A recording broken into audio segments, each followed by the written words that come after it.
Hey everybody, Scout Crafty here again. Welcome back to the show. This show might be the hardest show that I ever had to put together for the simple reason that last week I pinched my sciatic nerve. And if you, I know a lot of you out there have had back issues, but oh man, this one was horrible. I mean, it put me in a state of not being able to walk, not being able to bend down. So I'm in constant pain. Today it's been a week and I'm just off ibuprofen. I was on an ibuprofen for a week trying to, deal with the pain. So we got a great show planned for you today, a send in from a viewer. So I hope you stick around. I think you're going to enjoy it. Let's get started right away. Okay, so the other day I see a beautiful box on my porch. I go out and open it up and it's from my good buddy Steve Smith, who lives up in Dunkirk, New York. That's way upstate. And Steve is a retired mechanic, and he's basically self-employed now, but he does a little bit of eBay trading. And Steve sent a box of stuff. He's been a member of the channel for such a long time. And the best part is, when he mentioned what his channel name is, that I noticed right away, it's 36 Chevy Dump. And there's a few names that you see in the channels that I find interesting, because whenever I saw 36 Chevy Dump commenting, I always had, thoughts of a 1936 Chevy Dump truck. And I said, wow, I wonder what the story is behind that channel name. If he had one or has one, or that's his favorite truck. So Steve, you got to let me know that. The other thing, it's funny, another member of the channel that I used to see all the time is Never Buy a Dodge. I always wanted to know what the story was with Never Buy a Dodge. What his story, right? I bet you there's a good backstory to that name. Anyway, he sent a nice letter in a box. So what do you say we get into this and look at some of the great stuff that Steve sent over? Now, this is everything that Steve sent over. And look at the great array of projects. And you can tell Steve's been a long-time viewer, because he touched on all the things that I like and all the things that I like to restore and fool around with. And let's go through some of these, and we'll clean up a few things and see what we can get to. And we'll talk about a few things, because there's some great stuff here. Let's get started. First up, we got this great Klein Lineman's belt. You can see here it says Klein Burke. And this is the belt that the linemen wear when they're going up on the pole and whatnot. Boy, if I was back when I was 20 years old, this would have fit me. Now I can get this around one of my thighs. Just goes to show you. But what a great belt this has, huh? It's heavy duty, well stitched. We can clean that up. Next up, to go with that nice Linesman belt, we have a couple of what look like Linesman tools. Okay, these are tools that linemen would use to tighten up guy wires or put those heavy-duty bolts into telephone poles and all kinds of things. And you can see how stout they are. This one here is a curved wrench. I really haven't seen this one before, but the top one here is definitely heavy-duty and meant for heavy work. Let's clean them up and take a good look. Okay, so here we have a Klein catalog 3146 lineman's wrench, again, to go with that linesman belt. And I believe this tool is also a lineman's tool, because I don't think it's a farm tool because of the heavy-duty stoutness of this tool. But here we go. We cleaned them up. We got rid of the rust on here, put a light coat of lubricant on it just to keep it. And this is for tightening up the guy wires and things like that you see on telephone poles. Heavy duty, beautiful wrench, huh? You ever seen one of those before? Next up, let me do a quick cleanup on this before we talk about it. It's just got a little bit of dirt. Let's clean it up. Okay, we cleaned this up, and what this is, you can see here, it says Claw Cinch Lock Adjustable Wrench. And if you look over here, it says Drop Forged USA, and there's the patent number. And I have to tell you something, this, as much as you might think this is a gimmick wrench, it is far from a gimmick wrench. These things are fantastic. Look how smooth this is. Just super smooth, And how this works is, this is like an adjustable wrench, but instead of only closing on 2 sides, this closes on 4 sides. And I'll show you what I mean here with the nut tester. We go on here like this, we screw this on like this, and watch what happens when I tighten this up. When I say cinch lock, they're not kidding. So now it's tightened up, right, on that nut. Listen to this. No rattle, no falling off. That is on there. And you get a purchase on this thing like you wouldn't believe. And I'm telling you, when I first saw these and started trying them out, I couldn't believe how great they work. They're not for everything because they're a little bit wide, and but this is the kind of wrench that you will not strip out a bolt or anything like that if you're doing some plumbing work in your house. Claw, there's a couple different makes of this, but this I think was the original one. Fantastic wrench. What a beautiful wrench. Next up, we have a nice set of parallel pliers. Look at here. Let's clean these up and lubricate them. These always have to be clean and lubricated because they do get a little stiff. Just that's the nature of the beast of this pliers, you see. So let's wire brush these, get them nice and clean, lubricate them, and I'll show you why these are so great. Okay, we are all cleaned up. It came out real nice. What we're looking at here is a Jet Air, made in Japan, model 2095 parallel pliers. These are a direct copy of the Bernard pliers that we're so familiar with. The Bernard pliers have been around since the first patent date was 1890, as you can see here, and they've been around. The Sargent made them, but the parallel pliers are great, and these do have the cutters on the side too. Now, the smaller pair that you see here often came in fishing kits and things like that. They were used extensively for hobbyists and whatnot, and they did have a nickel coating on there which tended to flake off. But you can see how the parallel action works. If we grip here, you can see it will grip perfectly on both sides. And these are just great pliers to have around the house, and they work on so many things, not just hobbyists, but anytime you have to get a good grip on different items, anything but round items. But yeah, these are Jet Air from Japan. Have you ever seen these before? You don't usually see too many knockoffs coming from Japan for this type. Okay, next up we got 4 nice projects, 2 F-wrenches, which I love to customize. Like one of my favorite tools I ever did on the show was the Hindenburg wrench. This here, this heavy duty, somewhat perfect handle. These handles always in trouble, aren't they? But we can do something custom with that. And then we have this adjustable F-wrench. And you know something, when you get a wrench like this that's tight and the handles are very tight, there's no gaps or anything, just a little bit of rust. The only thing I like to do with these is do a wire brush cleanup. Let me show you what that looks like. Now, if you're not brand new to the channel, you know what I normally like to do is take wrenches that are really trashed, rusted, just pitted, and take them over the top. However, when you come across a wrench like this that has very little use on it, you kind of walk that line, you know? You say, well, really, does it need it? Because look here. This here has all the original markings. This, even though that cross has, that's from the factory. And it's almost like a war finish from the factory. But if you notice here, it's got 46, okay? Because when they were building these wrenches, they had to put all the pieces together. So 46 was on the body here. 46, if you look over here, it's on the jaw. Can you see that? There's a 46 in there on the jaw. And so that they get the parts together, because these were custom manufactured. This is a Bemis & Call, early one. And all we did was we cleaned it up and got rid of all the rust and everything, and we oiled it. You know, this is a mineral oil, Starrett tool oil, which is nothing but mineral oil. And look at that. Look how smooth that is. So what do you think? Do you think that, would you like to see this taken, or do you think that's enough for this wrench? Let me know in the comments.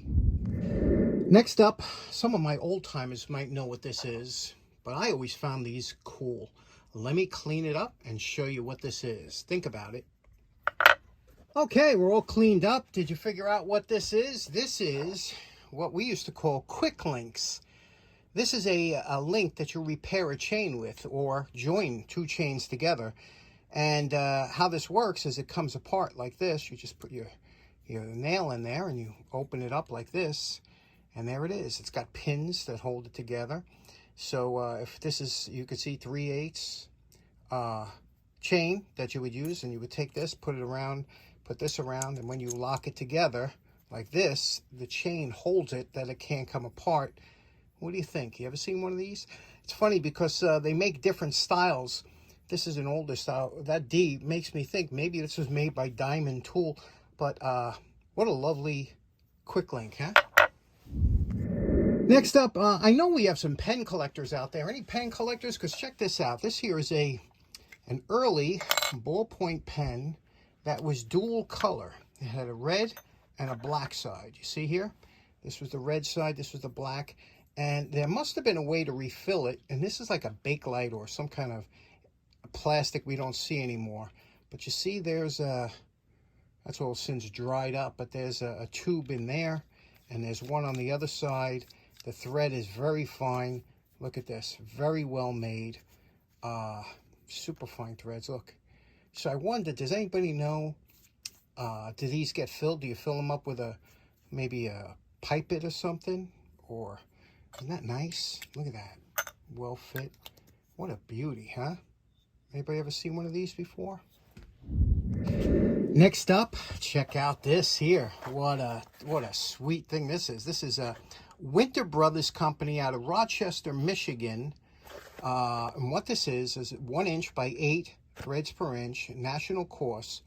And this is a set of taps, okay? You have 3 different taps that come in a set. Taper, a regular, and a bottom tap. Or the plug, I think they call for the regular, but a taper, plug, and bottom. And it's just meant to how far, if you're threading into a blind hole, which is a hole that don't go all the way through, and you got to get all the way to the bottom, you need to finish off with a bottom tap. So these have become extremely expensive, the bigger taps. Let me clean them up and show you how nice they come out when they're cleaned. And you know, you can tell if a tap, you can feel it, and it's just super sharp. Super sharp. I don't know if this thing has any use, but let's clean this up. You do not want to touch the teeth here. Just want to get in the grooves and clean this up. Now, what I like to do anytime I'm doing a cleaning like this, you could use 50-50 acetone, but this is automatic transmission fluid, half, and half mineral spirits, okay? Odorless mineral spirits. And I take a little Scotch-Brite pad, put it in here, and just get in the grooves here, because this here, you don't want anything that creates a rusty environment, you know, that's going to spread here. But this here is that softer Scotch-Brite. You don't have to worry about dulling anything, but you're not touching the teeth. You're just getting the grooves here, and just work it back and forth until it comes out nice. After you finish cleaning the grooves, take some 50-50 with your mineral spirits and automatic transmission fluid, put it in the groove, take a little bit on a brush, an old toothbrush, and get your teeth here, and just go gently. And what you're basically doing is you're getting rid of that old cutting fluid if this was a used tap. But you see how quickly it cuts through that and gets these threads beautiful. Again, there's no abrasive really on a toothbrush that would hurt the, you see over here, if you have a little bit of rust, you might have to scrape that off. But you want this to be clean, the teeth, all the way through, and do all of them. After that step, take some WD-40 and saturate your taps, and then wipe them down. Get them all in here, get rid of anything that might be in between. Good bath of WD-40. Lastly, after you wipe them all down from the WD-40 and they're all nice and clean, you can either use some mineral oil, wipe them down to store them. I'm using these Formula 1920 steel wipes from Snap-on, and they put just a fine coating of like a thick oil that doesn't come off really. And I'm just going to put that on here and then put them back in the box. And there we go, a beautiful set of winter 1-inch taps. Next up, look at this great book, How to Select and Install Electric Motors. And you know, this is something that they don't do anymore today. Today everybody goes in there like they just don't know what they're looking for. And here, this is back in the day when our fathers would research and know about things. There's a Craftsman motor for every need. This is why I love Sears and Roebuck, you know. First of all, it told you how motors work, okay? First of all, the general principle of how a motor works. Secondly, the difference between split phase, capacitor motors, you know, why you would choose one over the other, how some of the general type motors and what you would use it for. See, typical uses, whether you have a start that has a load on it when you're, like for example, if I'm starting my wire brush, there's no load on it. But if you're starting a washer machine, you know, you need a different type of motor. But here you go, it's different types of farm and industrial motors. So simple to understand, right? You don't have to be a rocket science. It's not written in a language that it's third, fourth language to these people, right? And look at this. It's everything you could possibly want to learn, and simplicity on how to run your motor. The difference between running, look at that. Look at the great graphics they had, and what I tell you about running, if you're running too long of a wire, how the voltage drops and how to wire it up. Simple, yet just fantastic. And then the accessory, Season Roebuck. You can't beat stuff like this. Okay, next up, Steve sent over this great spring scale. Now, for many, many years, spring scales were extremely common, especially for fish markets and things like that, where, you know, it didn't have to be exact. Obviously, you're not going to be using a spring scale and a gold, someplace that deals in gold or silver, precious metals. But a lot of places still use these today, believe it or not, and they last forever. Let's take this thing apart. You can see the condition it's in. Looks a little bit worn for wear. You can see one of the rivets popped out. So to take it apart, we're going to have to grind off the back of two of these rivets. The top will come off, and let's see if we can't get to the insides. I think this is some kind of brass or something they used to put on the outside. Let's take it apart and see what's inside. Now, using the Dremel tool with a stone, I flatten down the back of the rivet. Then I use a center drill to drill a small hole in it. Now you put a pin punch in there and punch that out. That'll pop right out. Here's our rivet, easily removed, and you could probably reuse it if you wanted to. We're going to replace it with a nut and bolt. Now, unfortunately, this, you see here, the indicator needle, that is peened over. So that is put on and peened over. Now you can try and grind that off, but then you're going to have trouble putting this back on. So here's our dilemma. Now we can see how the insides work here, and I can get the spring off the top, but I cannot remove this. Just the nature of the beast, I can't remove this plate. So sometimes you got to work around it in order, unless you want to create more work and take that needle off and try and get it back on there again. I'm going to try and work around it this time. So let's undo that spring from the top there and take it apart. Here we go. Here's everything apart, and you can see I just don't want to take that pin off and mess with it. So I am going to try and clean around it. I shouldn't have a problem. I should be able to get to everything by sliding this up and down. This piece is the backing. Nice piece here, heavy duty. This ring, it's pretty amazing how this whole spring holds on. There's this pin here that goes in the top like that, and that's what hangs that spring on there. And then this ring goes here so that it can't come out. That pin can't come out. Interesting design. Okay, here's our parts with the rust removed here. It's looking very good. You can see here it came out real nice, right? The outside. I think we're just going to go over this with a little shellac or something. Just that's it. Did the inside, got all the rust out of there. Got the rust off the spring and the mechanism here. Now, and the pin, now we got to dress the brass, okay? We don't take this to the wire brush because brass is soft. What we're going to use is we're going to use a Barkeeper's Friend and a toothbrush. Now, we like this Barkeeper's Friend, especially for brass and stuff. It has oxalic acid, and that will really clean up the brass nicely.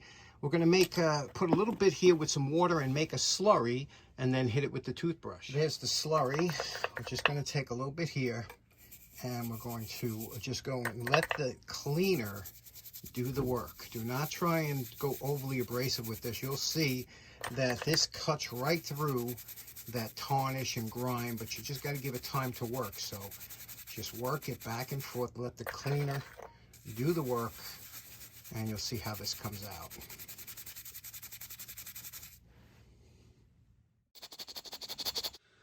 Okay, this is just with the Barkeeper's Friend. Now we can go with our polish. You just want to make sure, you want to see what's under there before you do any kind of abrasive. Even a polish is an abrasive, but we don't want to go, see, you can see the lettering is very faint in here. It does say Shadowlone Improved and Spring Balance.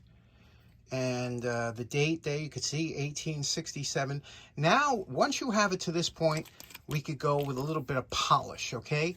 And bring up that without taking off any. You got to be careful of the edges and stuff, but and then we'll straighten it out and we'll put it back together. Now's the time to take care of any dents you might have. First, you can, for the big dents, you could use the regular body hammer. This.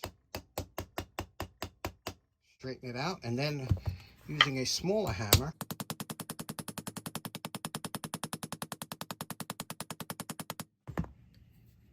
there we go. Now, you know my favorite part. Remember what this antique spring scale looked like before we started? And we're calling this project done. What do you think about this here? What a terrific before and after we have on here. You could see here, you could take this polish as bright as you want with brass, but I like to leave it just a little bit on the satin side because of it's better for the, I think, for the way it shows. We painted the needle, which they did come like that, and shellacked the back, you know, and also the addition of these nuts and bolts lets you take it apart to service it in case, because these are adjustable. Now, I checked this against my digital scale, and it is extremely accurate. However, if you did want to adjust it, if it was running light or heavy, you can turn that spring up and down on that rod. So what do you think about this? Huh? What a beautiful spring scale back in service. Okay, next up, this is really exciting to me. Now, Steve knows, he's been following the channel for years, and he knows I'm into light bulbs. So I saw this in there, I felt it, and I was like, oh my God, it's a light bulb. And it's, oh, how distinct. I've had so many light bulbs that I bought online that came broken because, you know, you can't put light bulbs in a box with a bunch of tools, you know. The gorillas we have at my post office love that. They love to hear something break. And I was like, oh, geez. So I opened it up, and I could feel it's a light bulb. I'm like, I hope it's not broke. I hope it's not broke. Check this out. This is absolutely phenomenal. Look at this. Can you see this? This is a Durabulb.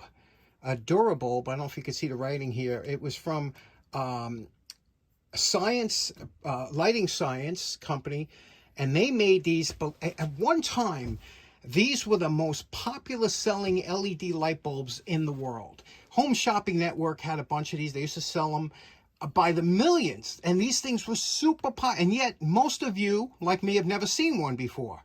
But what a terrific light bulb. And you can see it's a plastic, kind of like rubbery. You can't break this. And how great is that? Let me plug it in, show you what it looks like. I get all excited about this, but a light bulb that was the most popular selling, and yet most of us haven't even seen it, and you can't even find these like on eBay or anything. So let me plug it in, show you what it looks like. What a great bulb. Okay, I'm just going to use the plug adapter here to show you what it looks like. Let's plug this in here, and look at that. What a beautiful light. It throws off, you'd think that these would show you like a rib shadow, but it doesn't because of the way the LEDs, you see they go around there in a square. I don't know if you could see that. Let me try and dim it down a little bit. Can you see it's like the square? It goes in there. Oh, this is terrific. Oh, boy, I'll tell you. Only me can get so excited. This was the most popular selling light bulb, LED light bulb in America at one time, and yet we've never seen them. I never did. Okay, awesome, right? Next, Steve sent a bunch of project locks over, except for one. I want to show you one that I thought was really interesting, and that's this combination lock right here. Let's look at this for a minute. Okay, now this was a popular lock years ago in the 60s and 70s, things like that. This one here is made in Taiwan, but it's a push button lock. And how you can see, this is the combination here, 13480. Now, obviously, that wouldn't be written there if you want to use this lock, but to operate it, you would go, you see there's numbers on the side of those buttons corresponding 1, then you would go 3 and 4, and then 8 down here, and then 0. Once you push those buttons in, you can see they're depressed, this will open up. You can see? Now, even if 1 is wrong, like I'll push the 0 back, it won't open. What a lot of guys used to do with locks like this is they would punch in the first 4 numbers, so if they want to get in their locker quickly, they would just hit the 0 and it would open up. You know what I mean? So how many times have guys done that? But this was a popular lock. I remember, you don't see them anymore, but this is, at one time, these were sold in a lot of places. Not a very high security lock because they're not hardened steel, but, you know, locks are only meant to keep out honest people, right? Awesome. Next up, I know a lot of you are laughing right now. This item melts my butt. I love stuff like this. This is an old-fashioned doorbell, the ringing type. I had one of these in my house. All my doorbells have been disconnected for over 25 years.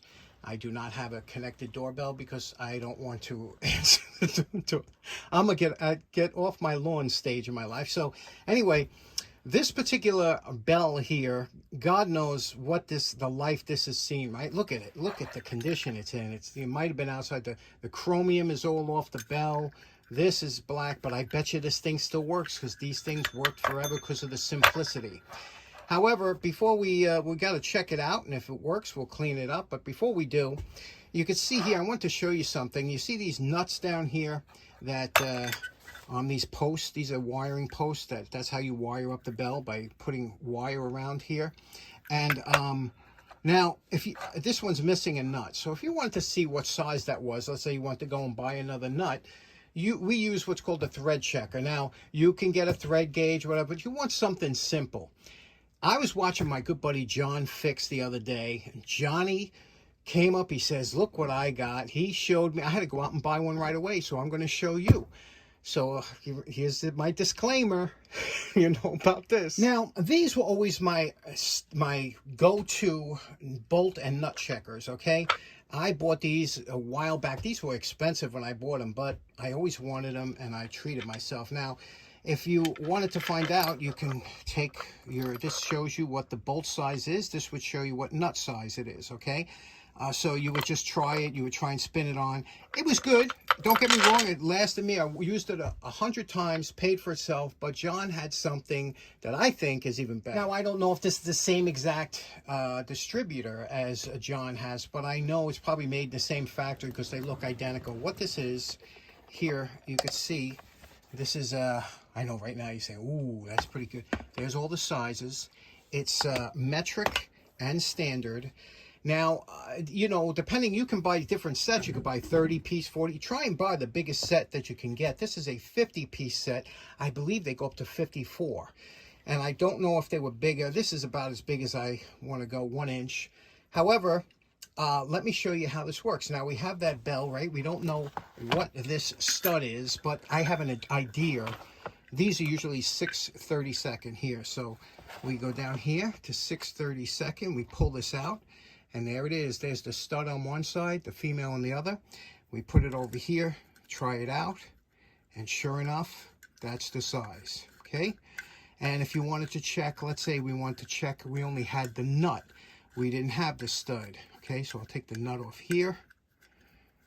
Okay, come on, here we go. I'll take the nut, and we'll use the other side here. And this is how you would check the nut. And you can see, screws right in. So that's the size. Fantastic. These are engraved on here. They're aluminum, anodized, 6/32, so you know where to go. Comes in a nice case, metric. Most of the sizes I need, from real small, really small metric, look at that, to pretty big. I mean, I don't have too many bolts this big in metric, especially. And in standard or SAE, it goes up to 1 inch. And they're all engraved on the side. What do you think? Nice little kit. This thing was about $35. I like it. So I just wanted to show that to you. And thank John for showing me. So I'm just like you. When I see something, boom. If I want it, I get it. Life's too short, right? So what do you see? We try this out, see if it works. And if it does, let's see if we can clean it up. Okay, here's the setup. We have our little electronic power supply here. These bells usually run, they have a little transformer that runs between 12 and 14 volts. I'm going to hook this up to, and they're usually AC, but DC will make them work usually. But I'm going to hook this up at 13 volts or close to it. And I'm just going to touch it to see if it works. There we go. I told you, these things don't break. Okay, let's clean it up. Okay, we'll take this apart. And it's usually, this usually pulls right off. You pull that up like this. And that'll expose the coils there. And that's all it is a magnetic coils, 2 of them, that when one makes contact, it disconnects the other one, and that's what causes this to ring the bell. Very simple. That's why they last forever. Let's clean it up.